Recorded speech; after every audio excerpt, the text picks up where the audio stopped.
agradeço a Jesus a oportunidade que Ele me concede de estar com os irmãos aqui pela primeira vez. Tributar a Jesus toda a glória, toda a honra e todo louvor. Jesus disse em João 15:5, a parte C do versículo: sem mim nada podereis fazer. O poder é dele, a glória é dele, o louvor é para ele. O ministério trazendo Cristo às nações é dele. A palavra que eu vou pregar agora é inspirada por ele. E o pregador que vai pregar também pertence a ele. Tudo aqui é dele. E para ele são todas as coisas.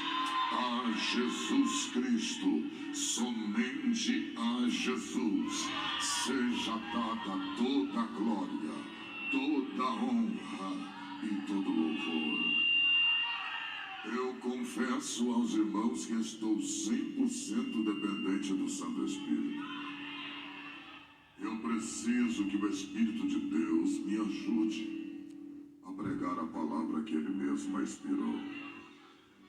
Louvo a Deus pela oportunidade que Ele me concede de estar com o pastor Marcelo. Uma honra conhecê-lo pessoalmente, juntamente com a pastora Tânia. Deus seja louvado, muito obrigado pelo convite.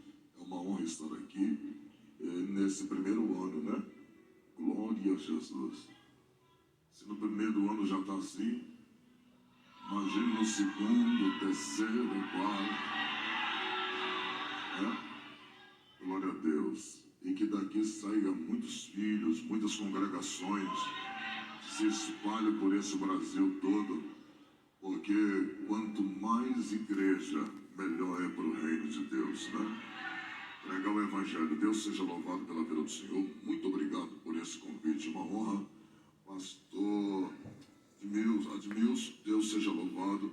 Romildo, Admilson, pastor Romildo, obrigado. A pastora Débora, Deus seja louvado, muito obrigado. Ele que fez o intermédio, assessor do cantor Gerson Rufino, uma bênção, um homem de Deus, que eu tive o privilégio de estar com ele hoje. Muito obrigado, tá? Todos os obreiros, pastores, as obreiras, Deus abençoe. Faço-me acompanhado de uns amigos, pastor Almeida, Deus seja louvado, pastor de igreja, o cantor William, lá da sede da Debrais, aí também o Rafael, Gabriel.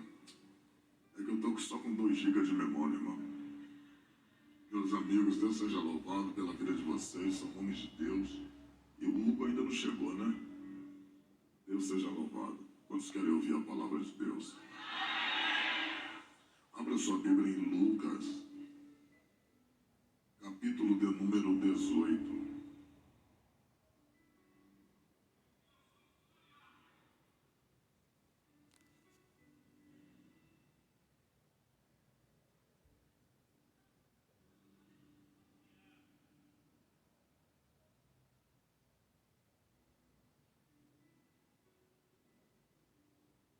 Verso 1. Você vai conhecer agora o segredo da vitória. O segredo da vida cristã. Porque muitos conseguem vencer e porque muitos desistem. Sem essa vida aqui você não vai vencer. E até o final você vai saber que tem à sua disposição uma arma poderosíssima que poucos usam, mas quando é usada, as pernas de Satanás tremem. Capítulo 18, verso 1 diz assim: contou-lhes também uma parábola sobre o dever de falar da vida dos outros, o dever de orar sempre e nunca desfalecer, dizendo: havia numa cidade um certo juiz que nem a Deus temia e nem respeitava homem algum. Mas havia também naquela mesma cidade uma certa viúva, e ela ia ter com ele, dizendo: faze-me justiça contra o meu adversário. E por algum tempo ele não quis. Ele não, mas depois,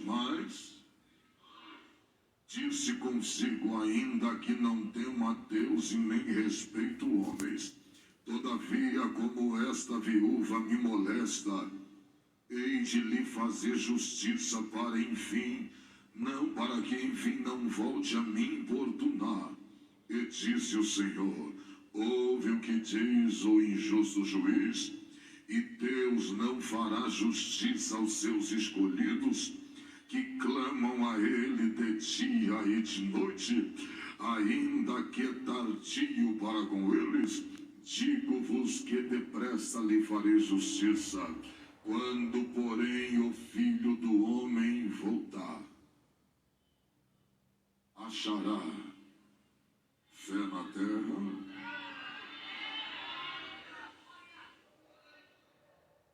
Tome seus assentos.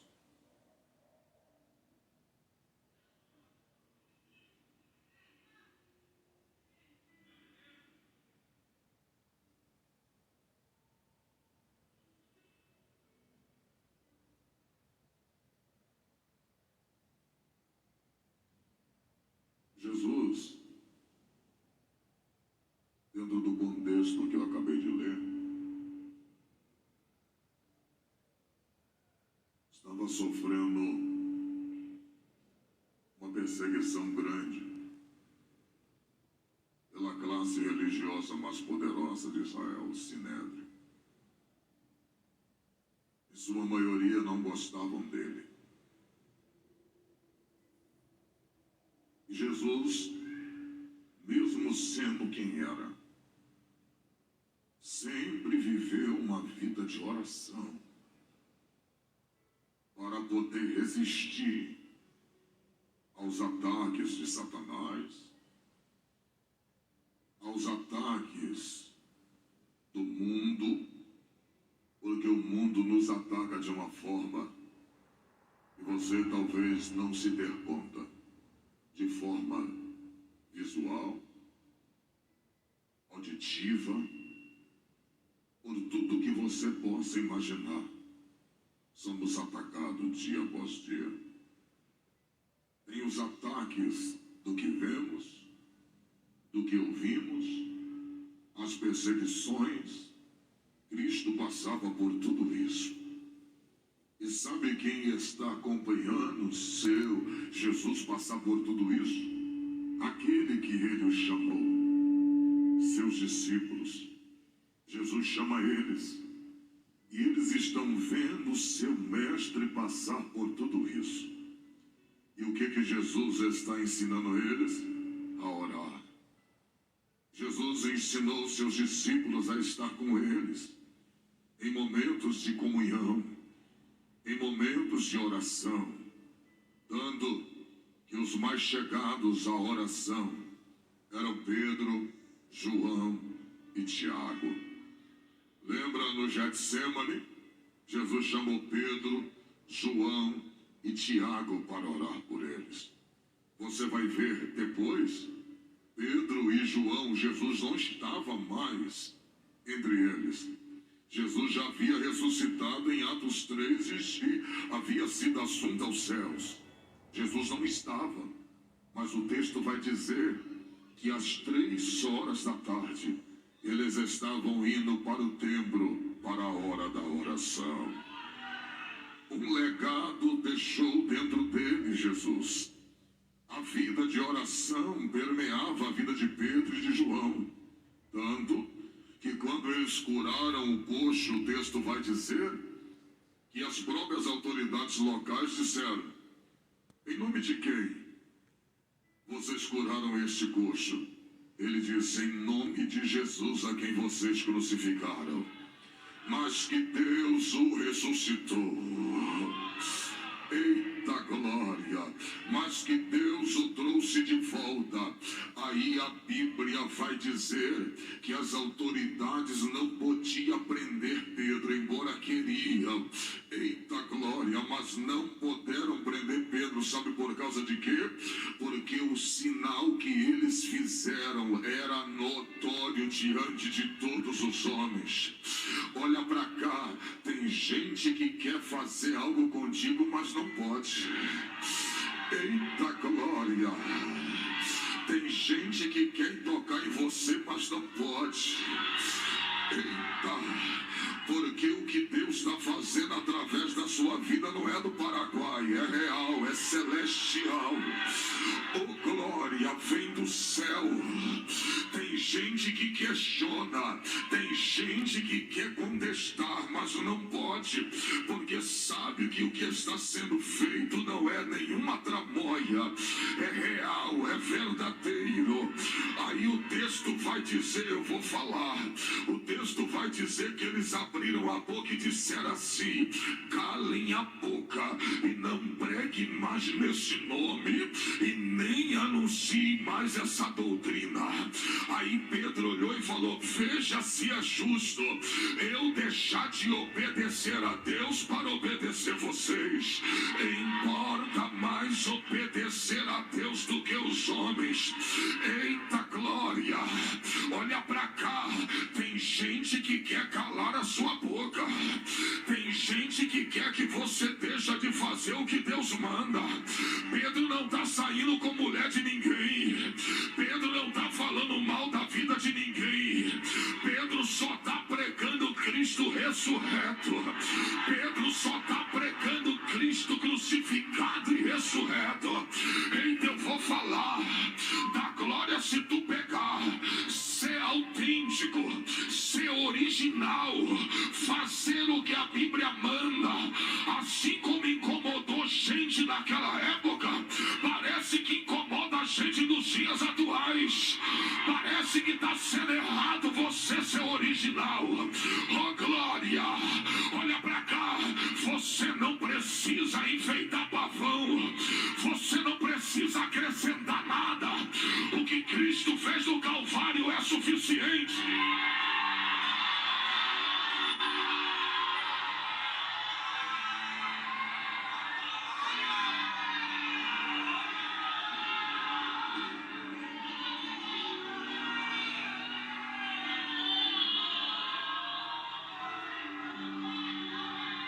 Glória, o que Cristo fez no Calvário foi inaudito. Sabe o que é inaudito? Incomparável. Então quer dizer que o que ele fez no Calvário foi suficiente. Quando ele disse assim, está consumado, ele está dizendo: o trovão não pôde pagar a dívida, o pastor Marcelo não pôde pagar a dívida, Paulo não conseguiria pagar a dívida, Pilatos não conseguiu pagar a dívida, Moisés não conseguiu pagar a dívida, Abraão, pai da fé, não conseguiu pagar a dívida, Elias, o leão dos profetas, não conseguiu pagar a dívida, Eliseu, o profeta da porção dobrada, não conseguiu pagar a dívida, o Ezequiel, o profeta dos ossos secos, não conseguiria pagar a dívida. Mas aí vai o grandão da Galileia, vai lá no Calvário, abre a boca e diz: está consumado. Oh glória! Ele está dizendo: Satanás, a dívida está paga, tudo que precisava pagar foi pago aqui agora. Oh glória! Eu vou voar aqui hoje. Eu já estou sentindo a presença de Jesus aqui. Eita glória! Eita glória! Eu vou dar lugar aqui hoje. A dívida está paga. Então olha para cá. A Bíblia vai dizer que ele paga a dívida no Calvário. Então olha para cá. Quando ele pagou, ele está dizendo: não precisa de subterfúgio. Todo sacrifício no Calvário quem fez sou eu. Então olha para cá. É por isso que o que Pedro fazia dava certo. Olha para cá. Pedro fazia a parte dele, orava e estudava as escrituras, e ele pregava. Pedro só pregava Aleluia. Então olha para cá. Assim como Pedro pregou Cristo crucificado e ressurreto e incomodava, eu vou falar, incomodava as autoridades daquela época, parece que pregar o certo hoje é você ser errado. A gente está levando um momento tão difícil no Evangelho que parece ser pecado ser santo e santo ser, e pecado é ser santo e ser santo é ser pecador. Olha para cá, estão tentando inverter os papéis, estão tentando mudar a situação, mas Deus está dizendo: seja verdadeiro, pregue a verdade, porque não há nada contra a verdade, a não ser a própria verdade. Agora olha para cá, ele pregou. Pedro prega, aprende com Jesus o que Jesus ensina. A mesma vida de oração que Cristo levou, Pedro também levou.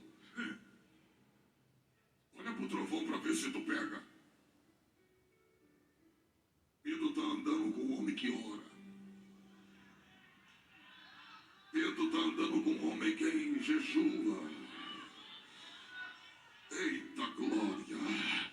Tanto que quando questionaram Pedro no capítulo 6, dizendo assim de Atos: vocês têm deixado as viúvas meio de lado, vocês têm deixado os órfãos meio de lado, vocês têm que cuidar da gente também. Aí Pedro fez uma reunião e disse: não, vamos escolher 7 diáconos cheios do Espírito Santo, de fé, eu vou falar, de fé e de sabedoria. Cheio de quê? Escolhe 7 homens para serem diáconos.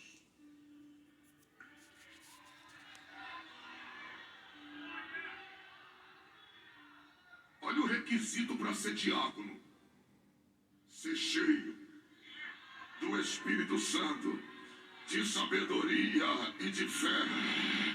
Eita glória, olha pra cá. Não é ter cargo para ser cheio, é ser cheio para ter cargo. Oh glória, eu vou voar aqui hoje, irmão. Eu já estou sentindo a presença do grandão da Galileia. Aí Pedro falou assim: arruma 7 homens para cuidar desta parte da obra, porque enquanto eles cuidam dessa parte, eu e os demais vai cuidar da oração e da palavra. Oh glória, olha para cá. A vida de oração é de suma importância.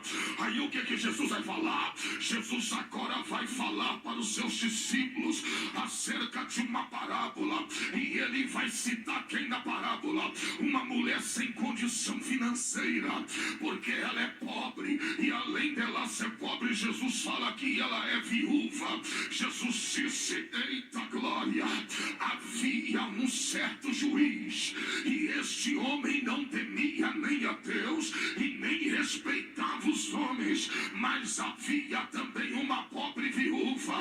Olha para cá, diga havia. Por que havia? Porque já não há mais.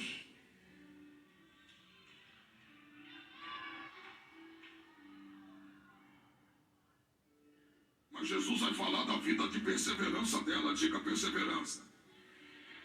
Porque eu estou falando sobre a vida de uma viúva que não existe mais. Porque viúva naquela época tinha um monte, só que essa orava. Você não pegou não? Oh glória, sabe por que eu estou pregando sobre ela? É Jesus ensinando. Uma mulher que ora, a morte pode até matar a vida, mas jamais vai matar a história. Oh glória, quem ora tem história. Quem ora tem história. Vou repetir mais uma vez: quem ora tem história e faz história. Oh glória, quem faz história não é fofoqueiro. Quem faz história não é pilantra. Quem faz história não é 71. Quem faz história é quem ora. Quem faz história é quem se consagra. Oh glória, oh glória, eu já estou aquecendo. Eita glória, eu estou igual carra-alca aqui hoje. Daqui a pouco eu vou pegar. Eita, agora olha para cá. Jesus disse que havia um juiz. Deus e nem temia os homens. Se ele não temia Deus, então não adiantava citar para ele Deuteronômio.